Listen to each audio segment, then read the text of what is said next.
Finger টিপে বইয়ানো চালাইতাম পারবো এরকম এবিলিটি আমরা আছে। আমরা বাঙালি হইয়া ব্রিটিশ হাই কমিশনার, আমি হাই কমিশনার হইয়া গিয়া বাংলাদেশও রিপ্রেজেন্ট করি। বিলাতি বাংলাদেশের যদি কোনো মানুষে গালি দেয় আর এটা যদি প্রমাণ করা যায় আমরা রাস্তাত ফিটমু জুতা দিয়া। প্রাথমিক অবস্থায় কইতে হইব যে বাংলাদেশ সেন্টার আসলে বাংলাদেশের কোনো সরকারের অংশীদারিত্ব নাই, যদিও তারা 120-25,000 30,000 টাকা দিছে, বাট আমরা বাপ দাদারা মই মুরব্বীরা এটা দিছেন। যারা দিসলা তার মাঝে মাত্র 7 জনের মতো জীবিত আছেন, বাকি সব মারা গেছেন। বাংলাদেশ সেন্টার এটা একটা কমিউনিটির সেন্টার, যেই সেন্টারের মূল উদ্দেশ্য আছিল বাংলাদেশ থেকে স্টুডেন্ট আইলে তারা থাকতো, লেখাপড়া করতো, করিয়া গ্রাজুয়েট হইতো, কম পয়সায় থাকতো ওনার মাঝে। এই সেন্টার অনেক দিন থেকে আসলে লালন পালন পালাটিকে করা হন না।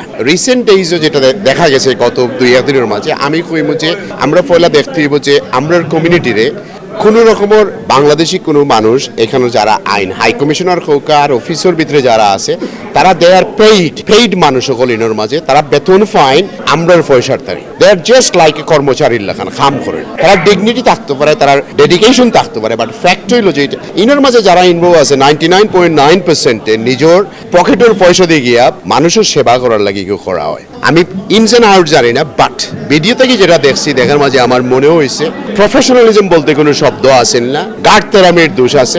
এট দ্য সেম টাইম বিলাতি বাংলাদেশের যদি কোনো মানুষে গালি দেয় আর এটা যদি প্রমাণ করা যায় আমরা রাস্তাত ফিটমু জুতা দিয়া। অফিসে তো কেস করবো, কিন্তু আমরা ফিটমু রাস্তাত, বিকজ বিলাতিরা বাংলাদেশ স্বাধীন করছে। আজকে যারা তারা বাংলাদেশের হাই কমিশনার হয়, আমার বাপ দাদায় যদি পয়সা দিত না, সাপ্তাহের পয়সা, আজকে বাংলাদেশ হইল না হলে। আমি নাই, যারা বাংলাদেশ ইন্ডিপেন্ডেন্ট করছে তারাও হইয়া গেছে যে বিলাতি এরা পয়সা দেওয়ার কারণেই আজকে আমরা দেশ স্বাধীন করতাম পারছি। সেই স্বাধীনতার অংশীদার হিসেবে যেটা হয়েছে এটা আসলে বালা হয়েছে না। দুই সাইডেরও সামান্য দোষ থাকতে পারে, কিন্তু আমি তার আর জায়গাতে আসলাম না, আমি কমেন্ট করতাম পারতাম না ওই কারণে যে আমি তো উইটনেস আসলাম না। কিন্তু আমি এটা বাংলাদেশ হাই কমিশনার থেকে আশা করছি না যে এইরকম ভাবে প্রফেশনাল ইনস্টিটিউট, তাই না, একজন চেয়ারম্যান অফ দ্যাট প্রতিষ্ঠান বাই কনস্টিটিউশন যে বাংলাদেশি হাই কমিশনার আইবা তাই যদি তারা বেজাল থাকে তাই উভয় পক্ষ থেকে 2 জন লইয়া বইতে আসতা, রাদার দেন পাবলিক মিটিং ডাকিয়া এই আমরারে ছুটো করা।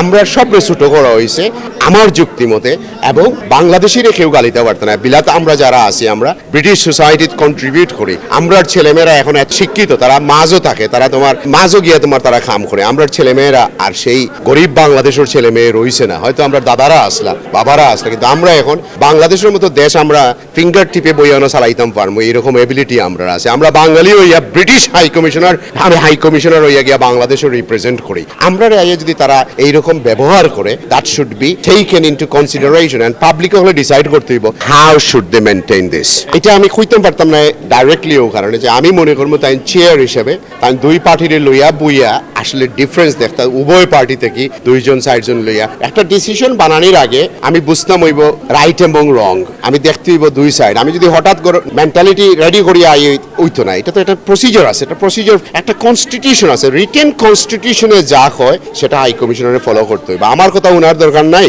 আর অন্য কোনো মানুষের কথা ওনার দরকার, এটা ফলো করতে হইব রিটেন কনস্টিটিউশনে কি তা কইয়া যায়, তার যে বাইবেল আছে সেই বাইবেল অনুযায়ী তারা ফলো করতে হইব।